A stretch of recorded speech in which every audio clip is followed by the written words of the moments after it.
इस तरह का सवाल देखिए ये काफ़ी बार आप लोगों को देखने को मिला होगा, कई बार आप लोगों ने देखा होगा कि यदि बिंदु ए, बी और ये जो है आपका सी का वैल्यू है, संरेखी है, मतलब कि एक ही रेखा पर है। संरेखी का मतलब होता है एक ही रेखा पर, तो के का मान ज्ञात कीजिए, ठीक है। या तो आपको संरेखी दे देगा, आपको बोल देगा के का मान निकालने के लिए, फेमस क्वेश्चन है, ठीक है बाबू, इसको जरूर से जरूर देख कर जाना, ठीक है। यहाँ पर आप लोग देखो दिया गया है ए बी सी, ठीक है, एक संरेखी है। हम आपको बता दें जब कोई रेखा संरेखी होता है तो यहाँ पर जो आपका जो एरिया निकालोगे ना, तो उस त्रिभुज वो बनेगा ही नहीं, तो त्रिभुज का जो होगा ना, वो त्रिभुज का क्षेत्रफल क्या हो जाता है बाबू, जीरो हो जाता है। जब आप कोई तीन बिंदु से बनेगा तो एक रेखा पर तीनों ही बिंदु को दे दोगे और ऐसे नहीं दोगे तो त्रिभुज कहाँ से बनेगा, इसीलिए उसका एरिया क्या होता है, जीरो हो जाता है।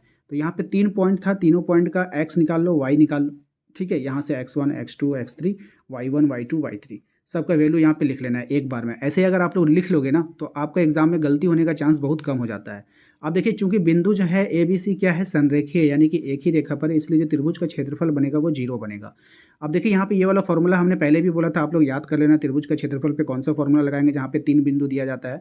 तो आप लोगों को पता है ये वाला फॉर्मूला लगेगा, तो फॉर्मूला सबसे पहले बैठा देना है। फॉर्मूला बैठाने के बाद जीरो के बराबर कर देना है, क्योंकि ये जो क्षेत्रफल का फॉर्मूला है और क्षेत्रफल आपका क्या होगा, जीरो होगा।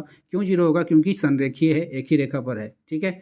अब यहाँ पर आप लोग तो पता चल गया, यहाँ पर जो है वैल्यू आपको पुटअप करना होगा, ठीक है। तो वैल्यू पुटअप करने के लिए क्या किया जाएगा, देखो यहाँ पे।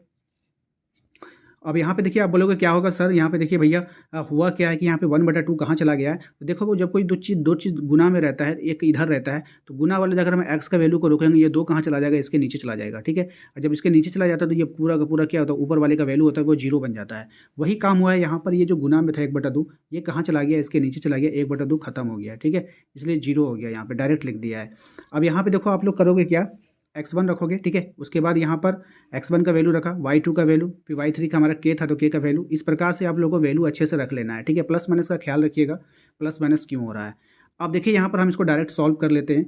यहाँ पर अगर आप देखोगे तो 7 को 1 से गुना करोगे तो 7 हो जाएगा, 7 को k से गुना करोगे तो -7 होगा। फिर यहाँ पे देखो 5 है, यहाँ पे ये जो माइनस और माइनस मिलकर क्या हो गया बाबू, प्लस हो गया। उसके बाद देखो यहाँ पे 3 है, यहाँ पे जो -2 है -1 है, तो मिलकर यहाँ पे -3 हो जाएगा बराबर 0।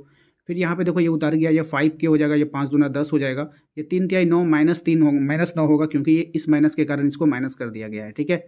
अब देखो यहाँ पर इसको सिंपल है, यहाँ पर आप देखोगे 7k है, सॉरी 7 है, k है, 5 है, 10 है, 9 है, ठीक है। तो यहाँ पे अब क्या करने वाले हैं, यहाँ पे आप देखो 10 है, 10 में से 9 घटा दो, ठीक है। डायरेक्ट 10 में से 9 घटाओ, कितना बचा, एक, एक बचा ना, 10 में से 9 घटाओ, एक बचा।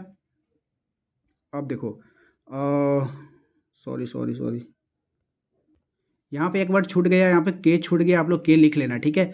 अब देखो यहाँ पे होगा क्या, यहाँ पे देखो 9 है, 9 में से 10 में से 9 घटा दो, कितना बचेगा, एक बचेगा, एक बचेगा ना। यहाँ पे एक बचेगा तो प्लस में बचेगा कि माइनस में बचेगा, प्लस में बचेगा, क्योंकि 10 बड़ा है। और यहाँ पे ऑलरेडी 7 है, तो 7 और 1 मिलके कितना हो गया बाबू, 8 हो गया। क्लियर है, अच्छे से समझना, धीरे धीरे समझा रहे हैं। 10 में से 9 घटाओ, 10 में से 9 घटेगा, कितना बचेगा, एक बचेगा। और एक 7 नंबर यहाँ पर है, तो 7 में एक जोड़ दो, कितना हो जाएगा, 8 हो जाएगा। वही 8 हमने यहाँ पे लिख दिया, ठीक है। अब देखो यहाँ पर क्या है, 5k है, यहाँ पे 7k है, तो 5k में 7k घट जाएगा तो 2k बचेगा, माइनस में होगा क्योंकि ये बड़ा है, तो -2k + 8 हो गया।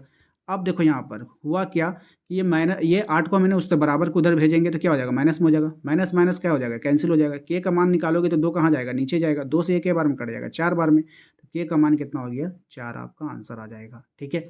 उम्मीद करते हैं कि आप लोगों को समझ में आ गया होगा।